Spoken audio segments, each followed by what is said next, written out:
Shalom, Bapak, Ibu, Saudari, Saudara, juga anak-anak yang terkasih dalam Tuhan Yesus Kristus. Selamat berjumpa kembali dalam kebaktian Minggu GKI Peterongan Semarang. Firman Tuhan dalam ibadah hari ini akan dilayangkan oleh Pendeta Krisnadi Putra Hendarta. Dalam ibadah kita pada hari ini, kita akan memperingati hari ulang tahun Yayasan Kesehatan Kristen untuk Umum atau YAKUM yang ke-72. Sekaligus akan dilayangkan juga perjamuan kudus bagi seluruh anggota jemaat maupun simpatisan. Sebelum kita bersama memulai kebaktian minggu kita, mari kita simak terlebih dahulu tayangan Warta Jemaat minggu ini.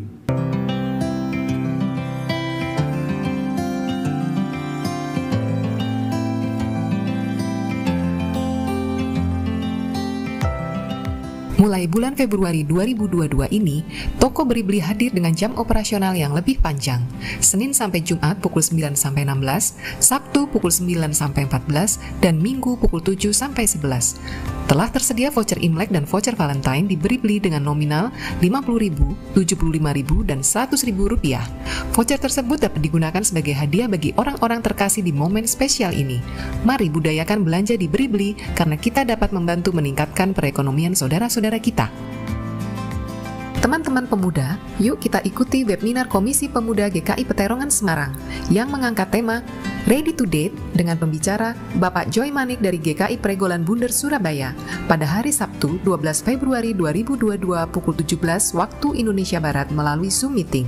Daftarkan diri rekan-rekan melalui WhatsApp ke nomor 0812 1570 1629. Jika saudara ingin mendapatkan peneguhan dan pemberkatan pernikahan di GKI Peterongan, saudara terlebih dahulu perlu mengikuti pembinaan pranikah. Bina pranikah akan diadakan secara tatap muka di Ruang Sion lantai 2 selama 3 hari pada jam berikut. Jumat 18 Februari 2022 pukul 18.30 sampai 21.15. Sabtu 19 Februari 2022 pukul 9 sampai 16.15. Minggu 20 Februari 2022 pukul 9.30 sampai 15.20. Daftarkan diri saudara ke kantor gereja pada jam kerja paling lambat tanggal 13 Februari 2022. Dikenakan biaya Rp150.000 per pasangan calon mempelai untuk biaya konsumsi dan materi pembinaan. Kembali dibuka kelas katekisasi reguler untuk para calon peserta baptis dewasa dan pengakuan percaya atau CD. Diadakan setiap hari Sabtu pukul 16 waktu Indonesia Barat, mulai Sabtu 5 Maret 2022 dan berlangsung selama kurang lebih 9 bulan dengan rencana penyelenggaraan sakramen baptis dan CD yang akan dilakukan pada Minggu Advent yang kedua di bulan Desember 2022. Kelas ini akan diselenggarakan secara online sambil terus memantau perkembangan situasi pandemi di Kota Semarang. Segera daftarkan diri saudara melalui kantor Tata Usaha Gereja paling lambat 27 Februari 2022. Pada kebaktian hari ini, Minggu 6 Februari 2022, akan dilayankan perjamuan kudus bagi setiap kita.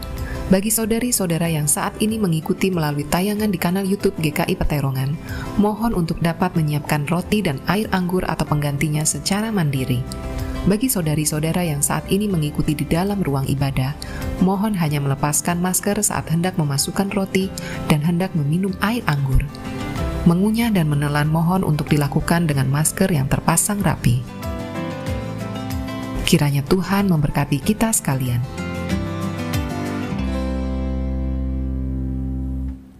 Demikian Warta Jemaat minggu ini. Hari ini akan dilayangkan perjamuan kudus. Kami himbau supaya jemaat membuka masker hanya pada saat memasukkan hosti dan air anggur ke dalam mulut. Setelah itu mohon masker langsung dipakai kembali dengan benar. Kini saya mengajak setiap kita untuk mengambil waktu teduh sejenak sebelum kita memasuki ibadah kita hari ini.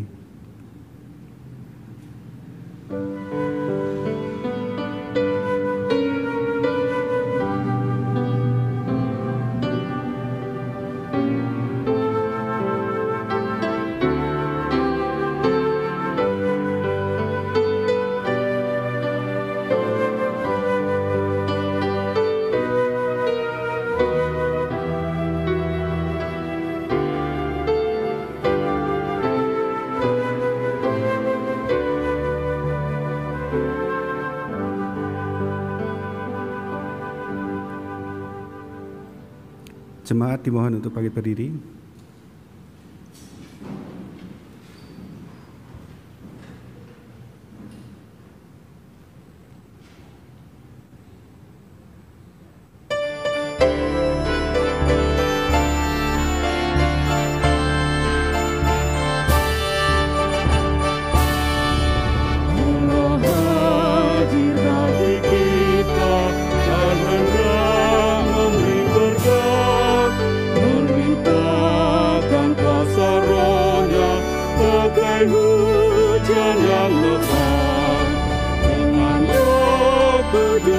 Tuhan, umat-Mu berkatilah, baharui hati kami, oh curahkan kurnia.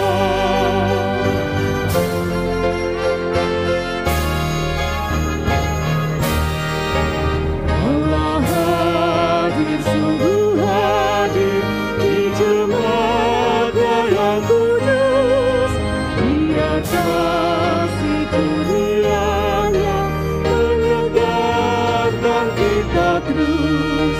Dengan Roh Kudus ya Tuhan, umat-Mu berkatilah, baharui hati kami, oh curahkan kurnia.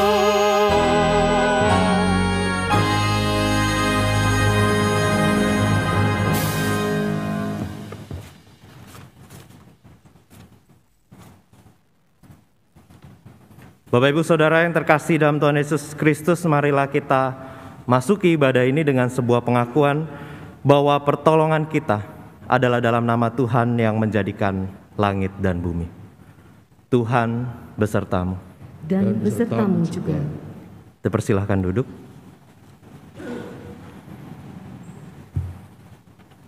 Saudari-saudara yang dikasihi dan mengasihi Tuhan, oleh karena kasih Tuhan, maka dalam ibadah kita pada minggu pagi hari ini bersama dengan jemaat-jemaat GKJ dan GKI Sinode Wilayah Jawa Tengah, kita ikut mensyukuri dan merayakan hari ulang tahun yang ke-72 Yayasan Kesehatan Kristen untuk Umum atau yang lebih dikenal dengan Yakum. Mari kita saksikan tayangan berikut ini.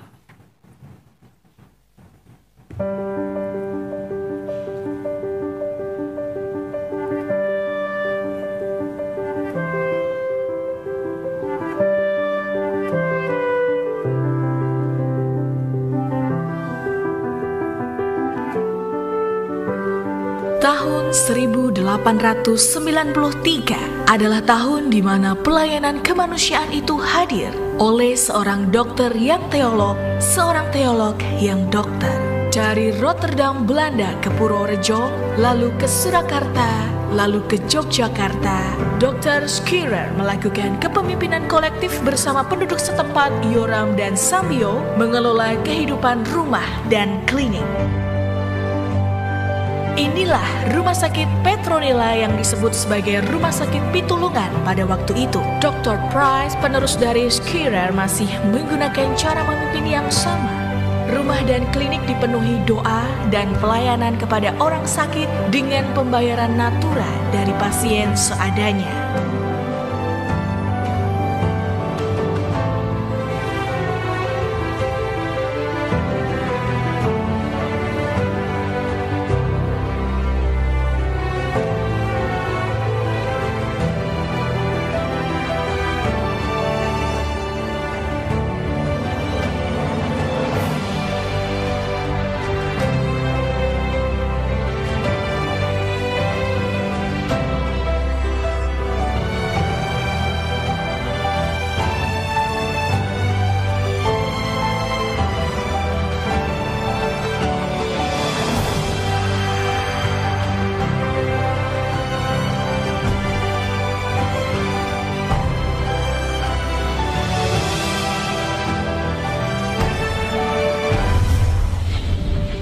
Bersama-sama dengan healing ministry yang lain, Semarang, Purwodadi, Purworejo, Banjarnegara, Purwokerto, Paraan, Magelang, Yogyakarta, Surakarta.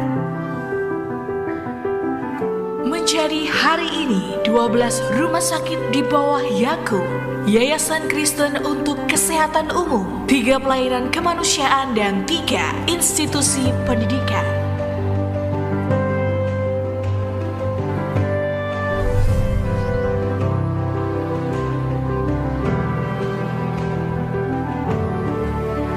Healing Ministry, sebuah ministry pelayanan gereja secara nyata terejawantahkan. Yakum, Yayasan Kristen untuk kesehatan umum telah menjadi karya nyata GKI dan GKJ Jawa Tengah sebagai gereja pendiri dan Gereja Kristen Sumatera bagian Selatan sebagai gereja pendukung yang luar biasa. Seperti Tuhan Yesus menyembuhkan di zamannya, Tuhan penyembuh itu tetap hidup dalam karya nyata di Yakub, Yayasan Kristen untuk Kesehatan Umum.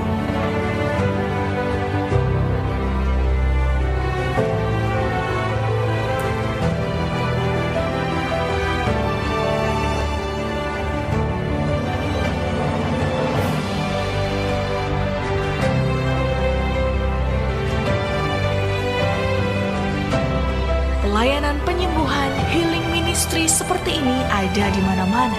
Seperti kata Yesus, engkau akan menjadi saksiku sampai ke ujung bumi.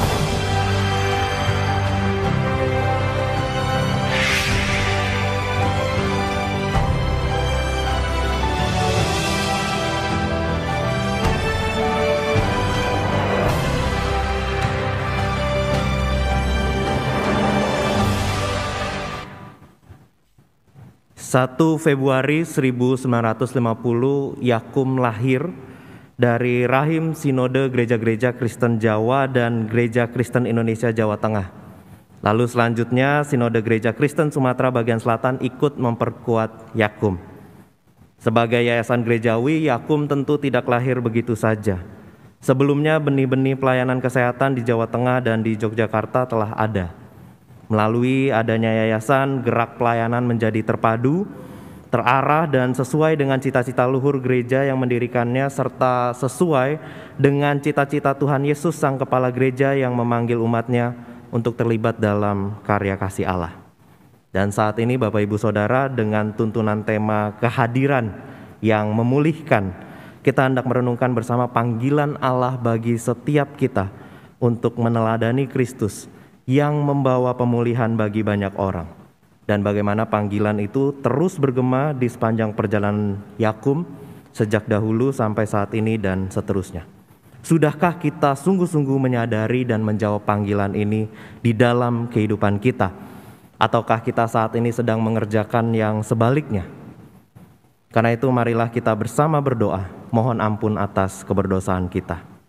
Mari kita berdoa. Tuhan, kami bersyukur atas kasih karunia yang Engkau berikan kepada kami. Ketika kami dipercayakan pelayanan melalui Yayasan Kesehatan Kristen untuk Umum, kami dipanggil mewujudkan visi terwujudnya manusia dan lingkungan yang sehat sejahtera sebagai bagian dari perwujudan karya keselamatan Allah. Kami sadar bahwa visi luhur ini terkadang kami lupakan sebab kami begitu sibuk dengan urusan kami masing-masing. Bahkan kami terlena sehingga hari-hari kami diisi dengan melakukan dosa-dosa dan kesalahan terhadap Tuhan dan sesama kami. Ajari kami untuk terus berbenah diri dan berubah, supaya kami tidak jatuh lagi pada kesalahan yang sama. Kami sungguh-sungguh bersyukur Engkau mengasihi kami dengan kasih yang melampaui dosa-dosa kami. Engkau memberikan pemulihan dan pengharapan bagi kehidupan.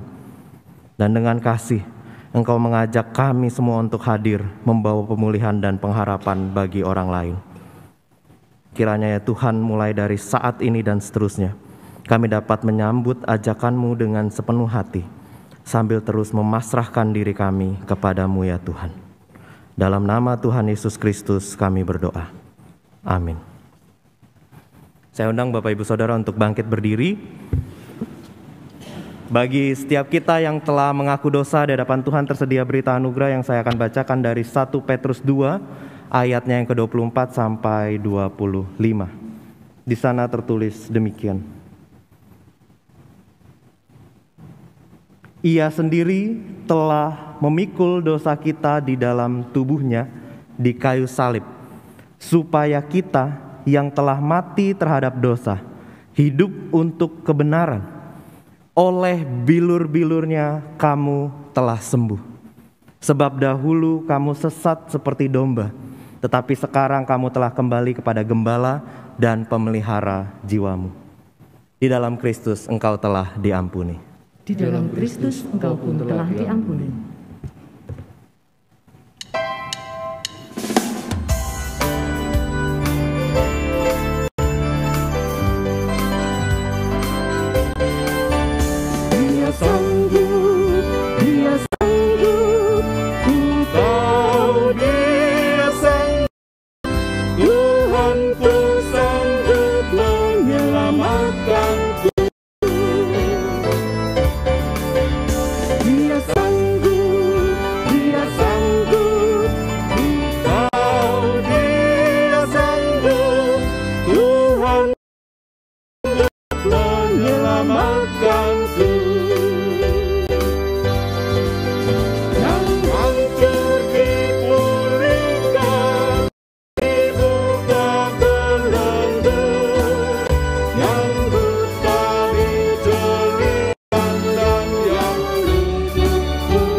He's able, He's able.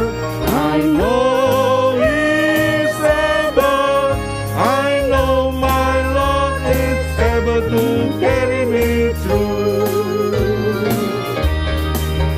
He's able, He's able. I know He's able.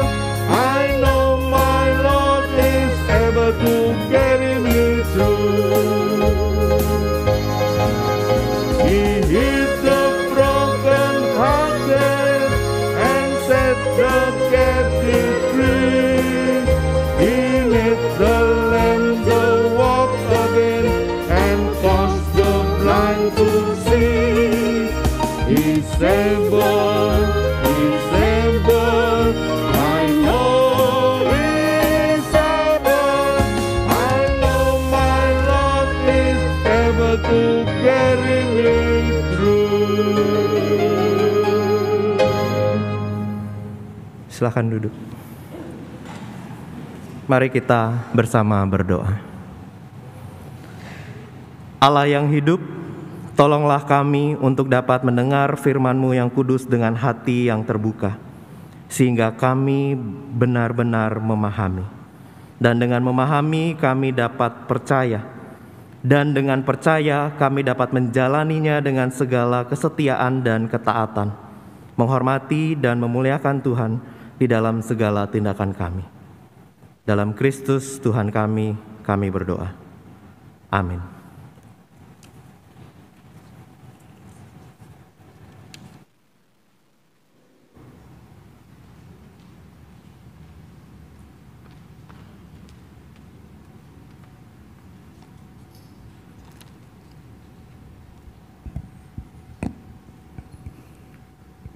Jemaat yang terkasih, bacaan firman diambil dari Matius 8 ayat 14 sampai 17.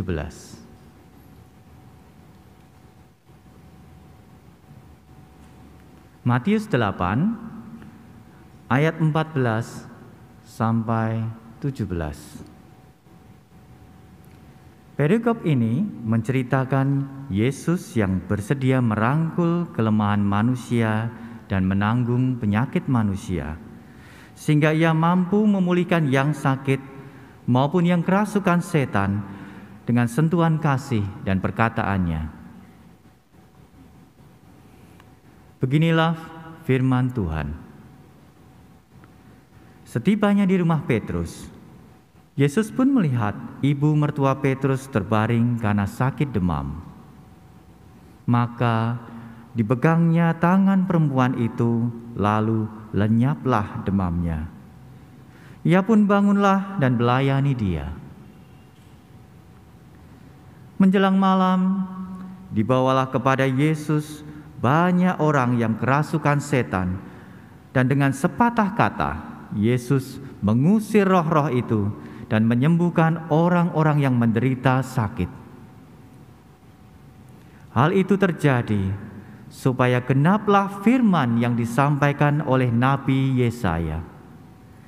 Dialah yang memikul kelemahan kita dan menanggung penyakit kita. Demikianlah firman Tuhan.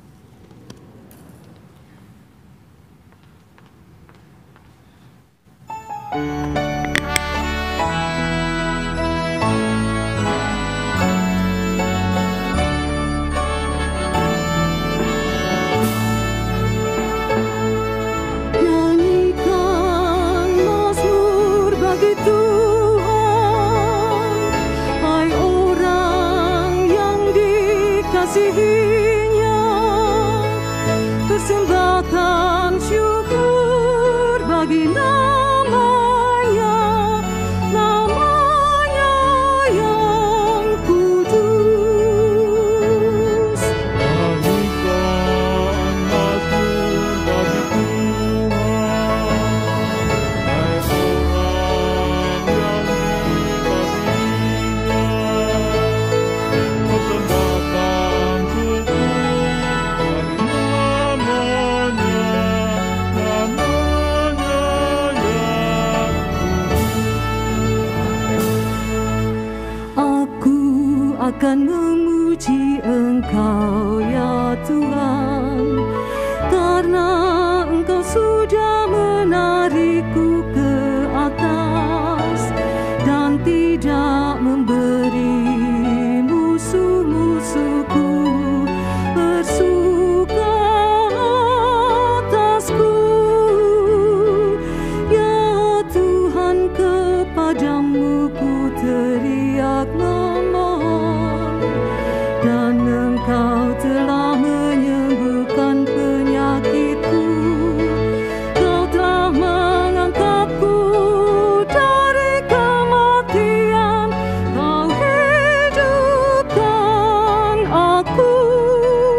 Mazmur bagimu. Janganlah berdiam diri wahai jiwaku, ya Tuhan Allahku, ku nyanyikan syukur selamanya bagimu.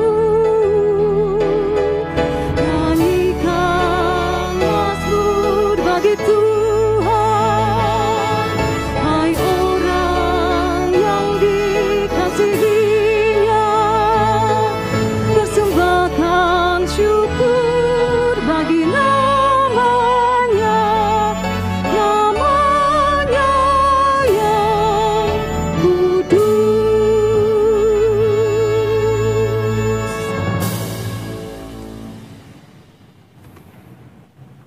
Bapak Ibu Saudara-saudari yang terkasih dalam Tuhan Yesus Kristus, selamat pagi.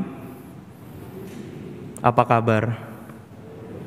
Sehat semua? Ya, kita sungguh bersyukur ya kalau di saat-saat ini kita masih terus diberi kesehatan oleh Tuhan. Dan kita di momen-momen kayak gini rasa-rasanya kalau bisa jangan sakit gitu ya. Sakit apapun jangan deh gitu. Termasuk batuk karena keselak gitu, lebih baik jangan.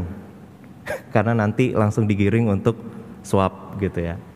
Ya, Bapak Ibu Saudara-saudari, sakit penyakit itu memang hal yang tentu kita hindari, tidak kita sukai. Tapi Bapak Ibu Saudara, ada dua hal yang tidak menyenangkan yang disebabkan oleh sakit penyakit, yaitu ketidakberdayaan dan kematian. Bapak Ibu Saudara setuju? Ya. Yang paling tidak kita sukai dari sakit penyakit adalah ketika sakit penyakit itu membuat kita menjadi tidak berdaya, dan beberapa dari kita takut menghadapi kematian. Dan kadang kalau kita mau jujur, bukan karena kita takut mati sebenarnya, tapi karena kita takut meninggalkan orang-orang yang kita kasihi. Betul apa betul?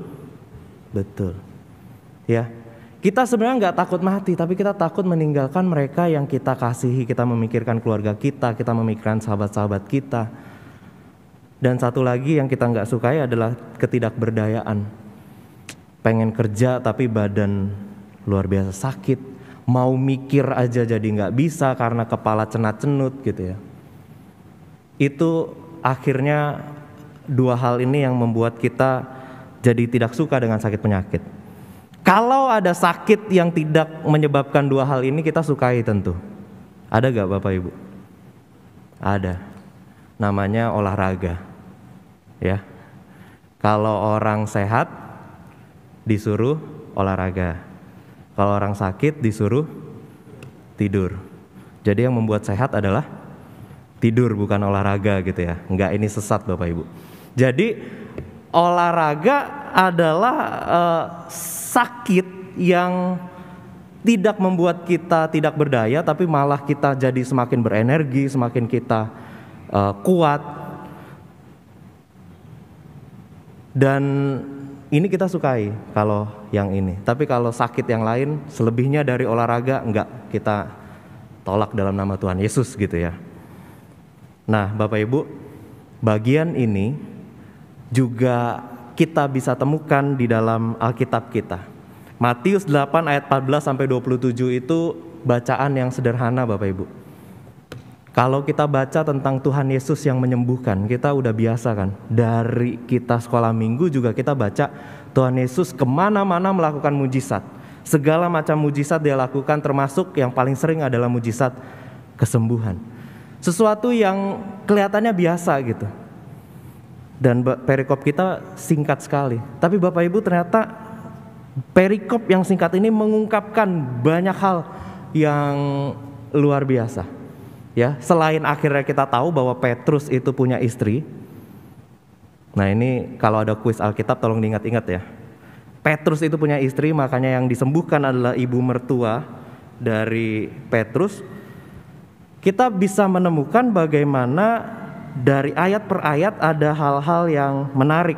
Mulai dari ayat 14 sampai 15 mengungkapkan bagaimana ibu mertua Petrus yang saat itu sedang sakit itu betul-betul terbaring tidak berdaya. Tapi ketika Yesus datang menyembuhkan apa yang dilakukan oleh perempuan ini, ia bangun dan melayani dia. Jadi dia terbaring bukan karena apa-apa Bapak Ibu, karena sakit penyakitnya. Dan ketika Yesus datang, Yesus membuat perempuan ini jadi berdaya lagi. Lalu yang berikutnya kita bisa melihat ayat 15-16 bagaimana Yesus menyembuhkan ibu mertua Petrus. Lalu menjelang malam ada banyak orang kerasukan setan dan Yesus mengusir roh-roh itu lalu menyembuhkan orang-orang yang sakit. Kita bisa melihat bagaimana kuasa ilahi itu dipertunjukkan di sini. Bahwa Allah sungguh-sungguh sanggup untuk membebaskan orang yang terbelenggu dengan roh-roh jahat, orang yang menderita sakit penyakit. Tuhan sanggup melakukannya, seperti lagu yang kita nyanyikan. Tuhan sungguh-sungguh sanggup untuk menyembuhkan. Lalu berikutnya kita melihat di ayatnya yang ke-16 bahwa kalau kita perhatikan menjelang malam dibawa pada Yesus banyak orang yang kerasukan setan. Kalau kita teliti bacaan ini Bapak Ibu dan kita melihat konteks waktunya dengan melihat perikop yang lain di sini, kalau kita buka Alkitab ada Markus 1, ada Lukas 4, kita bisa menemukan sebenarnya setting waktunya adalah hari Sabat. Jadi ketika malam, ketika Sabat itu berakhir, orang-orang tidak mau ketinggalan untuk bisa merasakan yang sama. Orang-orang punya kerinduan yang begitu besar sampai berbondong-bondong datang kepada Yesus.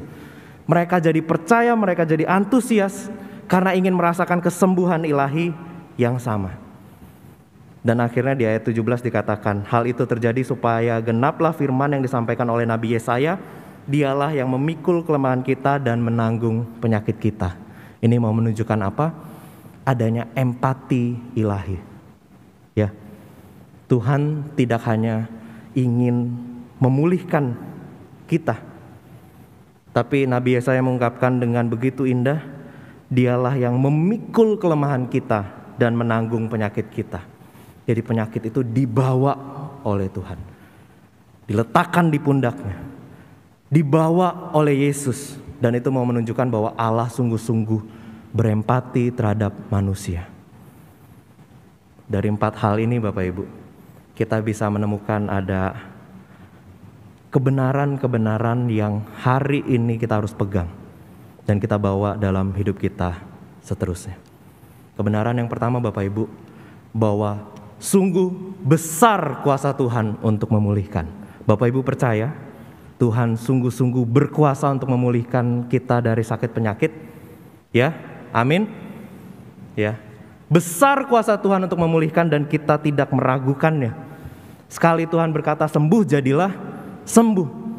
Tetapi kita mau melihat lebih besar lagi belas kasih Tuhan.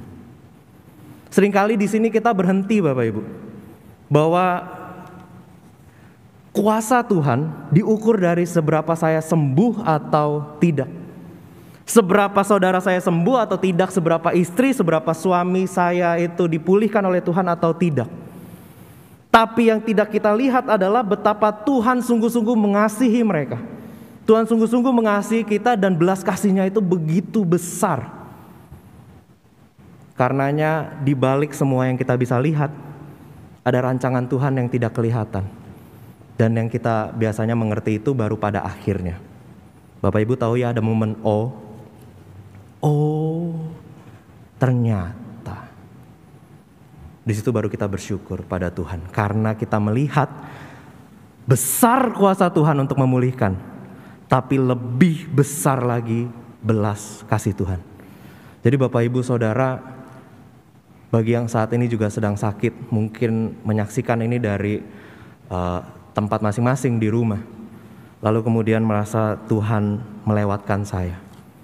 Ketika kita dalam sakit yang begitu parah, kadang kita merasa Tuhan lewat begitu saja dari saya. Ada lagunya kan?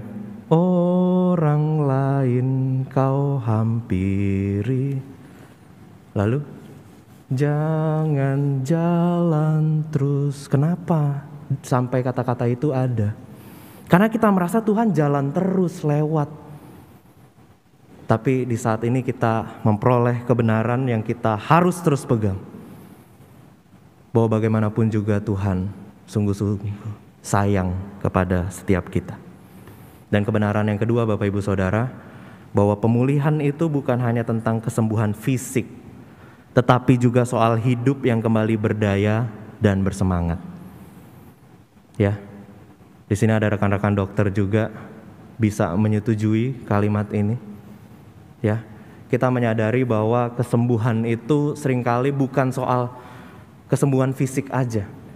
Tapi ketika melihat seseorang itu bisa kembali berdaya, melakukan sesuatu, kembali punya semangat hidup, di situ sebenarnya pemulihan sudah terjadi.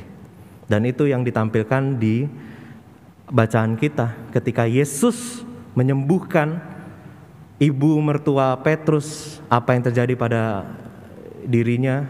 Ia kembali berdaya, ia kembali bersemangat. Nah Bapak Ibu Saudara, kalau kita sakit, kalau kita melihat orang-orang yang kita kasih sakit, sungguh menjadi pemandangan yang begitu indah buat kita ketika dia bisa kembali ngobrol dengan kita, bisa kembali punya semangat meskipun sakit penyakitnya gak hilang. Dia bisa kembali bercanda, dia ada usaha untuk melakukan sesuatu meskipun banyak keterbatasan. Tapi bukankah kita bisa melihat, oh pemulihan Tuhan itu sudah terjadi. Dan bagi kita juga yang mau melakukan pelayanan pemulihan ini juga menjadi ukuran kita. Jadi kita tidak hanya mementingkan bahwa fisiknya sembuh, tapi apakah seseorang itu bisa kita angkat kembali, kita bisa berdayakan kembali, dan kita bisa bangkitkan semangatnya. Dan Bapak Ibu Saudara, inilah kebenaran yang kedua yang harus kita pegang. Dan kebenaran yang ketiga Bapak Ibu, bahwa Yesus mengajak kita untuk hadir bersama dengan Dia dalam memulihkan yang lain. Dan kita sudah sering dengar ini. Ya. Tapi sudahkah kita melakukannya? Bapak Ibu Saudara, kalau kita cek bacaan Alkitab kita ya, bagian perikop yang ini itu terletak di antara perikop yang lain yang sama bicara soal kesembuhan. Ya. Dari pasal 8 perikop yang pertama, Yesus menyembuhkan seorang yang sakit kusta. Lalu kita maju ke perikop berikutnya, Yesus menyembuhkan hamba seorang perwira di Kapernaum. Dan sampailah di perikop kita, Yesus menyembuhkan ibu mertua Petrus dan orang-orang yang lain. Lalu apa yang terjadi di perikop selanjutnya? Di situ tertulis dengan jelas, hal mengikut Yesus. Karena di situ ada ajakan Yesus yang mengatakan demikian. Ayatnya yang ke-22, tetapi Yesus berkata kepadanya, ikutlah aku. Nah Bapak Ibu Saudara, di sini berarti kita melihat ada pesan yang tersembunyi, yang tersirat buat kita, tapi sekarang dinyatakan dengan gamblang bahwa ketika Yesus menghadirkan kesembuhan ilahi di sana sini, lalu Yesus memanggil kita untuk ikutlah aku.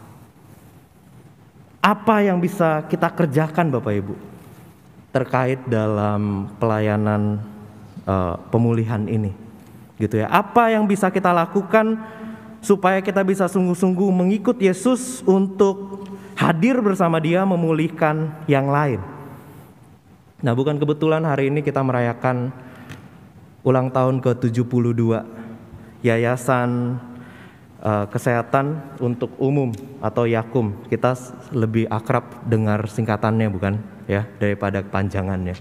Ya, Yakum ini bukan lembaga kesehatan, lembaga pelayanan kesehatan milik siapa-siapa Bapak Ibu. Ini adalah milik kita bersama. Seperti yang tadi sudah saya sampaikan bahwa Yakum lahir didirikan oleh GKI juga GKJ. Jadi ini bukan milik yang lain, ini adalah milik kita bersama. Dan saya mengutip apa yang disampaikan dalam video profil tadi, bagaimana ajakan Yesus untuk mengikut Dia dalam menghadirkan pelayanan kesehatan itu juga digumulkan oleh Yakum. Di situ di video tadi dikatakan seperti Tuhan Yesus menyembuhkan di zamannya, Tuhan penyembuh itu tetap hidup dalam karya nyata di Yakum. Nah, Bapak Ibu Saudara, sedikit cerita, di kelompok tumbuh bersama saya itu ada 2 dokter, Bapak Ibu. Dan salah satunya tadi yang membuka ibadah, ya. Dan ketika mendengarkan mereka sharing bagaimana mereka melakukan pekerjaannya sebagai dokter, saya teringat, kok ini seperti Tuhan Yesus ya yang menghadirkan kesembuhan. Ya, ketika mata yang tadinya tidak bisa melihat karena katarak lalu dipulihkan, cring, dan bisa melihat lagi. Oh, kok seperti Yesus ya yang mencelikan mata yang buta. Orang yang tadinya tidak sanggup ngapa-ngapain, kita tahu terbaring begitu lemah di rumah sakit. Lalu kemudian nggak cring juga ya. Ini dokter dan nakes ini juga berjeri lelah gitu ya. Bisa berdaya lagi. Bisa kumpul dengan kita lagi. Beberapa orang memang Tuhan berikan karunia untuk bisa melayani langsung. Menjadi perpanjangan tangan Tuhan untuk menghadirkan kesembuhan bagi yang lain. Ya, makanya saya selalu ingatkan kepada setiap kita, kesembuhan ilahi itu bukan hanya terjadi di gereja, tapi utamanya justru terjadi di rumah sakit. Dan ketika beberapa orang diberi karunia seperti itu, bisa menyembuhkan dengan, maksudnya bisa bersentuhan dengan langsung dan menjadi perpanjangan tangan Tuhan untuk menyembuhkan orang lain. Sekarang pertanyaannya adalah kita, apa yang kemudian kita bisa kerjakan? Tentu pertama-tama kita bisa ikut mendukung pelayanan kesehatan ini.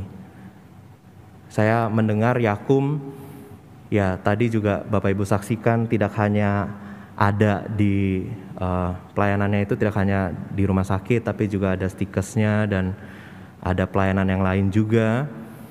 Bapak Ibu bisa ikut mendukung pelayanan-pelayanan yang ada. Dan saya mendengar ada program biji sesawi juga yang dihadirkan. Jadi kalau Bapak Ibu penasaran biji sesawi itu apa, search dan mungkin akan menemukan aplikasinya. Di situ juga Bapak Ibu bisa berdonasi secara langsung. Kita bisa ikut mendukung pelayanan-pelayanan ini. Dan kita pun bisa dipakai oleh Tuhan untuk juga memulihkan yang lain melalui kehadiran kita bagi sesama kita, bagi sahabat-sahabat kita, orang-orang yang kita kenal, keluarga yang Tuhan percayakan pada kita. Kita bisa menjadi perpanjangan tangan Tuhan untuk menghadirkan pemulihan. Kuncinya tadi, pemulihan bahwa bukan hanya sekedar kesembuhan fisik, tapi bagaimana kita bisa membangkitkan semangat seseorang, kita bisa membuatnya berdaya kembali. Di situ pemulihan sudah terjadi. Dan kita tidak bekerja sendiri, bukan? Karena ada Tuhan Yesus yang bersama-sama dengan kita. Dan nas pembuka tadi kiranya menjadi perenungan kita, penutup perenungan ini yang mengingatkan kita terus bahwa Ia sendiri, Tuhan sendiri, telah memikul dosa kita di dalam tubuhnya di kayu salib, supaya kita yang telah mati terhadap dosa hidup untuk kebenaran.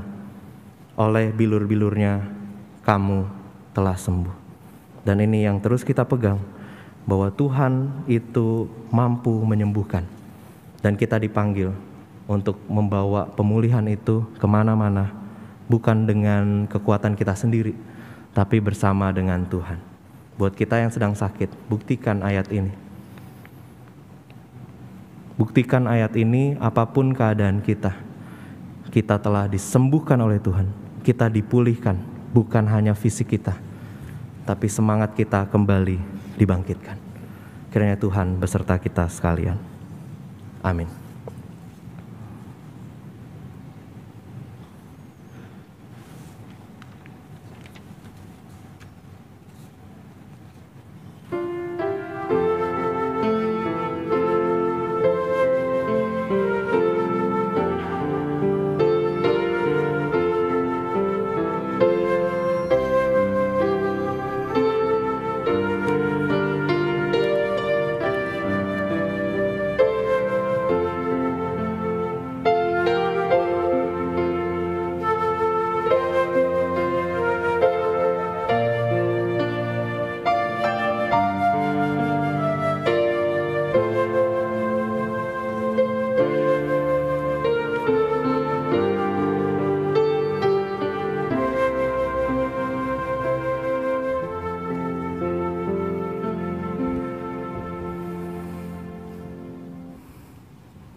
Jemaat kami undang berdiri.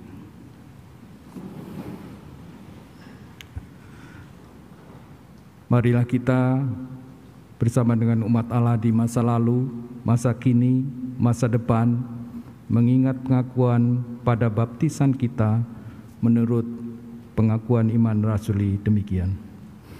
Aku percaya kepada Allah, Bapa yang Maha Kuasa, Khalik langit dan bumi, dan kepada Yesus Kristus, Anaknya yang tunggal Tuhan kita, yang dikandung dari Roh Kudus, lahir dari anak darah Maria, yang menderita sengsara di bawah pemerintahan Pontius Pilatus, disalibkan, mati dan kuburkan, turun ke dalam kerajaan maut. Pada hari yang ketiga, bangkit pula dari antara orang mati, naik ke surga, duduk di sebelah kanan Allah, Bapa yang Maha Kuasa. Dan dari sana ia akan datang untuk menghakimi orang yang hidup dan yang mati. Aku percaya kepada Roh Kudus, gereja yang kudus dan am, persekutuan orang kudus, pengampunan dosa, kebangkitan orang mati, dan hidup yang kekal. Amin. Dipersilakan duduk.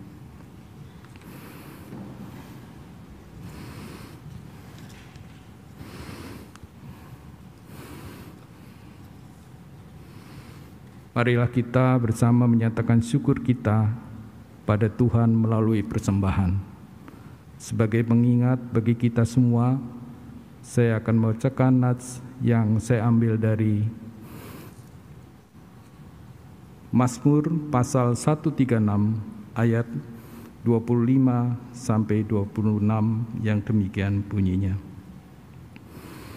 Dia memberikan roti kepada segala makhluk, bahwasanya untuk selama-lamanya kasih setianya. Bersyukurlah kepada Allah semesta langit, bahwasanya untuk selama-lamanya kasih setianya. Dimanapun saudara berada, saudara dapat memberikan persembahan minggu, persembahan bulanan, persembahan syukur, dan persembahan perpuluhan melalui 1. Transfer ke rekening bank yang tercantum di layar maupun di warta digital.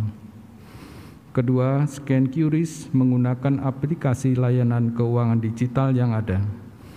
Untuk jemaat yang hadir di ruang ibadah saat ini, QRIS telah tersedia di kursi masing-masing. Apabila saudara memberikan persembahan melalui transfer ATM atau QRIS, tambahkan kode unik pada 2 digit terakhir nominal persembahan saudara. Kode unik dapat dilihat di layar maupun di warta digital.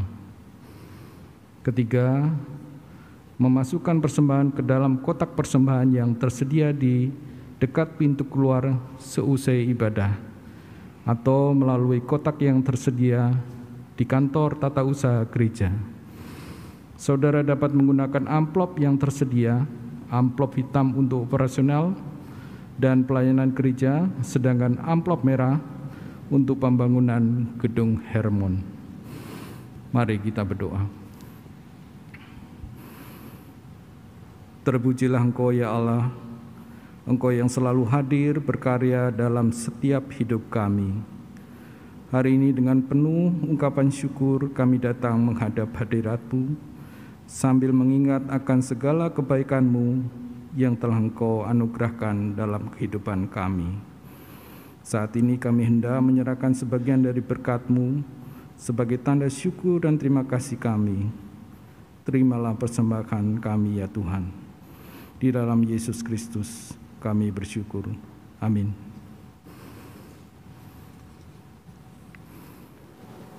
Bapak Ibu Saudara, kini tiba saatnya kita diutus untuk kembali dalam kehidupan kita masing-masing. Dan pegang terus iman percaya kita bahwa Tuhan senantiasa hadir memulihkan kita. Dan kita pun mau hadir bagi orang lain, menghadirkan pemulihan, menghadirkan kesembuhan, dan menghadirkan Tuhan yang berbelas kasih di sana. Tuhan menginginkan daku. Mari kita bangkit berdiri.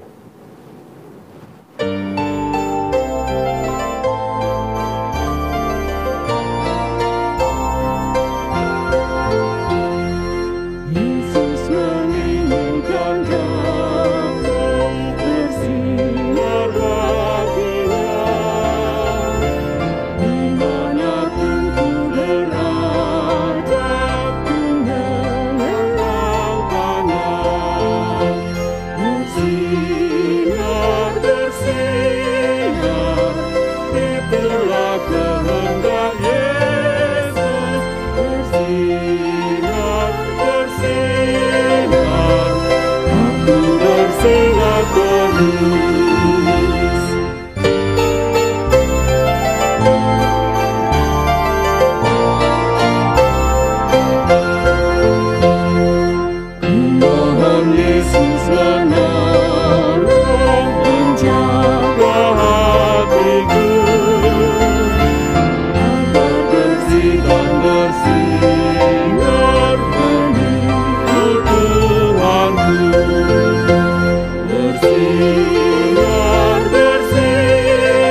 Maka arahkanlah hatimu kepada Tuhan dan terimalah berkat Tuhan. Kiranya Tuhan mencerahkan pikiranmu dengan kebenaran, menginspirasi kehendakmu dengan keberanian, mendorong dirimu untuk bersekutu dan melimpahkan hatimu dengan cinta kasih untuk melayani Tuhan melalui sesama. Dan Tuhan yang menguduskan engkau, kiranya Ia juga mengutus engkau untuk mengerjakan panggilannya, sehingga seluruh hidupmu memuliakan nama Tuhan. Karena Allah sumber pengharapan memenuhi kamu sekalian dengan segala sukacita dan damai sejahtera dalam imanmu, supaya oleh kekuatan Roh Kudus kamu semua boleh berlimpah-limpah dalam pengharapan dari sekarang ini dan sampai selama-lamanya. Amin.